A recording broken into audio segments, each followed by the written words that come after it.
हमारी जो संसदीय रणनीति ग्रुप है, पार्लियामेंट्री स्ट्रेटेजी ग्रुप, उसकी दूसरी बैठक हुई है जो 20 तारीख को हमारा मानसून सत्र शुरू होने वाला है, लोकसभा का और राज्यसभा का। उसमें जो विधेयक पेश होने वाले हैं सरकार की ओर से, जो मुद्दे हमें उठाने हैं हमारी विपक्ष की ओर से और खास तौर से कांग्रेस पार्टी की ओर से, उस पर लंबी चर्चा हुई। हमारे लिए 5-6 ऐसे बड़े मुद्दे हैं जिस पर हम जरूर चर्चा चाहेंगे, बहस होनी चाहिए, इसकी हम मांग करेंगे लोकसभा में और राज्यसभा में। पहला विषय तो मणिपुर है। इस पर कांग्रेस पार्टी अडिग है, इस पर हम इससे पीछे हटेंगे नहीं। इस पर चर्चा होना जरूरी है। शुरुआत में ही इस पर बहस होने की जरूरत है। इसमें प्रधानमंत्री जी को भी बोलना चाहिए, प्रधानमंत्री की मौजूदगी में ये बहस होनी चाहिए। और प्रधानमंत्री को जो हुआ है मणिपुर में, जो चुनौतियां हैं, सरकार क्या कर रही है, केंद्र सरकार क्या कर रही है, राज्य सरकार क्या कर रही है और करने वाली है, उसको संसदों को अवगत कराएं, उसकी जानकारी दें, बयान दें, स्पष्टीकरण दें, अपना मौन व्रत तोड़ें। ये हमारी पहली मांग है इस सत्र से। दूसरा बड़ा मुद्दा है रेल सुरक्षा। हमने देखा है कि वंदे भारत के नाम पर, इनॉग्रेशन के नाम पर जो कॉम्प्रोमाइज, जो समझौता हुआ है रेल सुरक्षा को लेकर, रेल सेफ्टी को लेकर, और इसका सबसे दुर्भाग्यपूर्ण मिसाल जो हमें देखने को मिला है बालासोर में।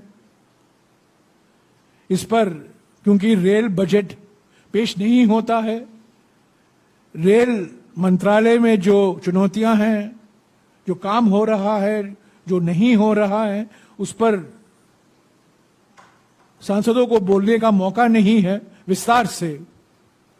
तो हम जरूर इस पर चर्चा चाहेंगे जो बालासोर में हुआ है, और खास तौर से रेल सुरक्षा को लेकर सरकार की क्या मंशा है।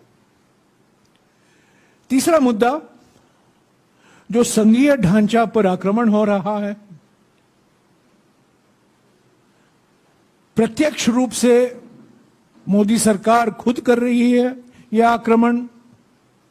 कुछ ऐसे मिसाल है जहां जो व्यक्ति उन्होंने नियुक्त किए हैं उनके ओर से यह आक्रमण हो रहा है। यह संविधान का उल्लंघन है। चुने हुए राज्य सरकारों पर यह सीधा आक्रमण है, मोदी सरकार के द्वारा, राज्यपालों के द्वारा। कांग्रेस पार्टी हमेशा इसके खिलाफ रही है, इसके खिलाफ लड़ी है, लड़ती रहेगी, संसद के अंदर, संसद के बाहर। और ये मुद्दा हमें बहुत महत्वपूर्ण मुद्दा है जो हम पहले ही उठाएंगे। जो संघीय ढांचा, जो फेडरल स्ट्रक्चर है, उस पर जिस तरीके से रोज आक्रमण हो रहे हैं मोदी सरकार द्वारा, मोदी सरकार के जो नियुक्त किए गए हैं व्यक्ति, राज्यपाल खासतौर से, उनके द्वारा, और जो संवैधानिक संस्थाएं हैं उनकी जो स्वतंत्रता है उसको खत्म किया जा रहा है। इस पर हम जरूर चर्चा मांगेंगे। चौथा मुद्दा जीएसटी को लेकर जो अभी अभी जानकारी आई है कि पीएमएलए छोटे व्यापारियों पर भी लागू होगा। ऐसे तो लघु उद्योग पर लागू होता ही है, पर पहली बार हम पढ़ रहे हैं कि पीएमएलए छोटे व्यापारी पर भी लागू होगा। ये हम समझते हैं, ये बिना कोई चर्चा किए हुए, बिना कुछ जानकारी दिए गए हुए, ये अपने आप अपनी मनमर्जी से मोदी सरकार ने यह निर्णय लिया है। ये बहुत दुर्भाग्यपूर्ण है।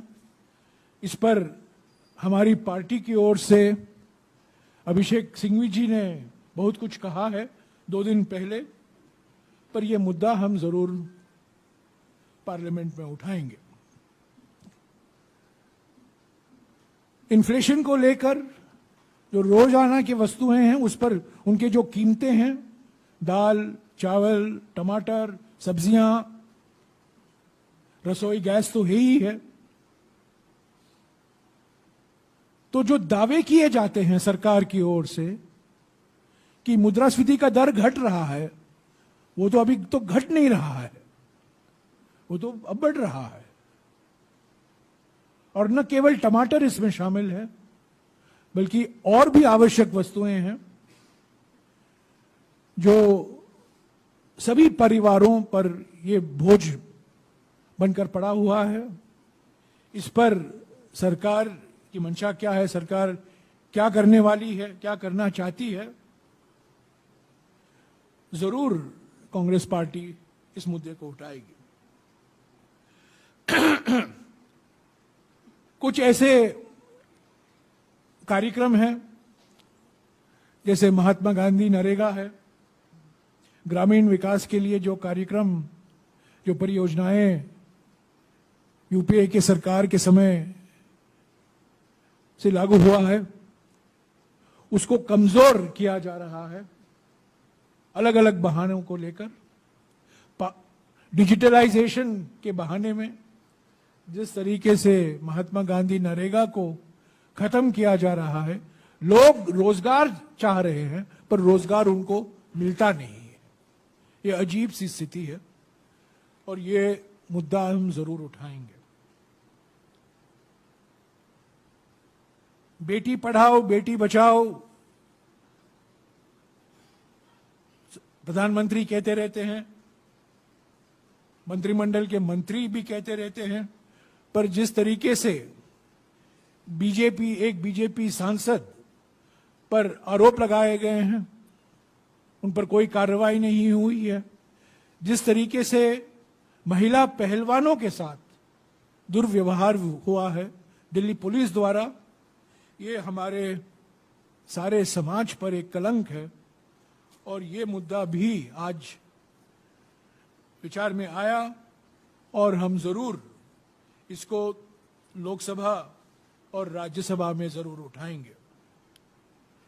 जेपीसी का मुद्दा पिछले सत्र में भी था, ये सत्र में भी होगा और नई जानकारी आई है मुडानी को लेकर। कल ही हमने देखा है उसका एक मिसाल, धारावी परियोजना। तो जेपीसी की मांग जो हमने की है, क्योंकि जो सवाल हम उठा रहे हैं मुडानी को लेकर, वो कोई विशेषज्ञों की समिति के द्वारा जांच नहीं हो सकती, सुप्रीम कोर्ट की नियुक्त समिति के द्वारा उस पर जांच नहीं हो सकती, सिर्फ जेपीसी ही इस पर जांच कर सकती है। और ये हमारी सारी विपक्ष पार्टियों, कई विपक्ष की पार्टियों की मांग थी और इस सत्र में भी ये मांग रहेगी। और अलग अलग राज्यों से लेकर कुछ मुद्दे हैं। असम में डिलिमिटेशन का मुद्दा है, मध्य प्रदेश में दलितों और आदिवासियों पर अत्याचार का मुद्दा है।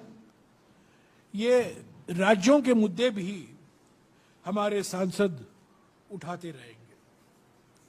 मैं समझता हूं मैंने आपको जो आज 1.5 घंटे की बैठक में बात हुई है उस पर जो मुद्दे उठे थे उसकी जानकारी मैंने आपको दी है।